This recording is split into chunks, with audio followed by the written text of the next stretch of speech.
फैसलाबाद से मोहम्मद अशफाक मुगल। मौसम तब्दील होते ही सूरज ने तेवर बदले। महकमा मौसमियात ने हीट व्यू वार्निंग जारी कर दी।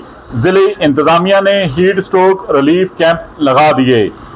महकमा मौसमियात की जानब से चंद रोज में हीट व्यू की वार्निंग जारी होने के बायस कमिश्नर मरियम खान की हदायत पर चारों अजला की इंतजामिया ने शहरियों के तहफ़्फ़ुज़ के लिए हीट व्यू से बचाव के लिए इक़दामात का आगाज कर दिया। डिवीज़न के चारों अजला में 34 पॉइंट पर हीट रिलीफ कैंप्स कायम कर दिए गए। हीट रिलीफ कैंप्स में ठंडे पानी की फराहमी के साथ एमरजेंसी मेडिकल सहूलत भी दस्तयाब होगी। तमाम हस्पतालों और मराकज़ सेहत में हीट स्ट्रोक एमरजेंसी रूम्स भी कायम कर दिए गए हैं। रेस्क्यू सेंटर्स और मसाजिद को भी बतौर कूलिंग पॉइंट्स इस्तेमाल किया जाएगा।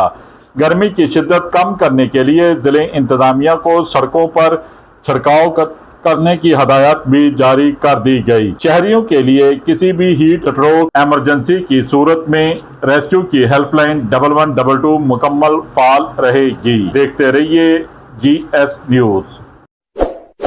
इस वीडियो को लाइक करें, हमारे चैनल को सब्सक्राइब कर बेल आइकन जरूर प्रेस करें